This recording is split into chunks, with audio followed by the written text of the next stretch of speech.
j'ai de la visite aujourd'hui. Ah, nom d'un petit bonhomme. T'es comme un petit lutin à maillot de bain, toi. Hein? Mais tu sais que si t'étais resté oublié, j'aurais bien pu te marcher dessus, moi. Hein? Montre-toi, toi. Oh, oh, tu as le même regard que Giuseppe. Tu sais, Giuseppe était un petit garçon qui habitait le village de Cuneo, dans le nord de l'Italie. Je vais te raconter son histoire.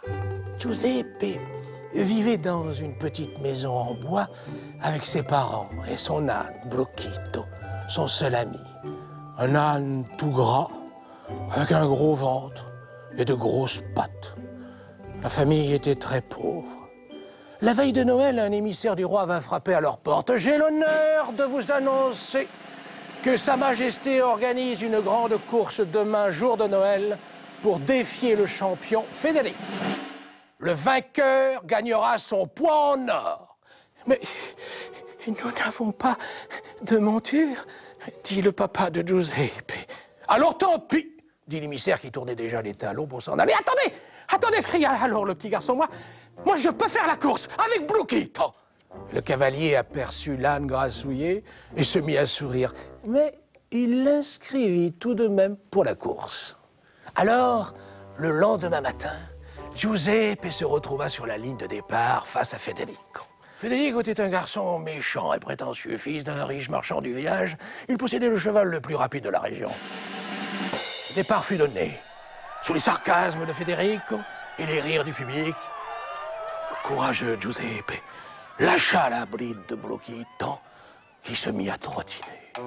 Federico le suivait, comme ça, tranquillement, mais il riait tellement qu'il ne vit pas une grosse flaque de boue et lorsque son destrier marcha dedans, il se retrouva tout éclaboussé. Alors, fou de rage, Federico exigea qu'on nettoie immédiatement son pantalon et les sabots de son cheval. Pendant ce temps, Giuseppe trottinait. Federico repartit et s'arrêta devant l'étal du marchand de fleurs où il fit brouter son cheval. Federico riait et le marchand hurlait. Et Giuseppe continuait de trottiner.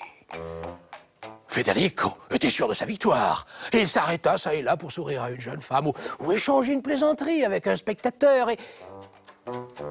Et pendant ce temps, Giuseppe trottinait. Mais à un moment donné, Federico aperçut Giuseppe. Et il aperçut aussi que Giuseppe et Blocchito s'approchaient de la ligne d'arrivée. Il éperonna alors son cheval qui partit au grand galop. Mais il était trop tard. Giuseppe et Blocchito venaient de gagner sous les hurrahs du public.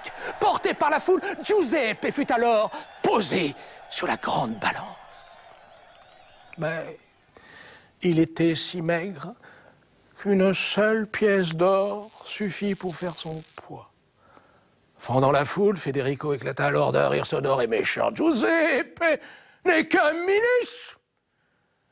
Il est tout petit et tout maigre. Il ne pèse qu'une pièce d'or. Et il est bête, bien plus bête que son âne. Tout le monde sait bien que des deux, c'est son âne qui conduit. Tu as raison, dit alors le roi qui venait de se lever. C'est donc son âne qui a gagné. Faites-le monter sur la balance. On fit monter Blocchito sur la balance et il ne fallut pas moins de 12 gros sacs d'or pour atteindre son poids.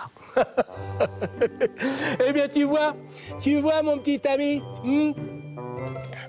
Eh bien, le petit Giuseppe avait la même lueur de bonheur dans ses yeux que toi à cet instant.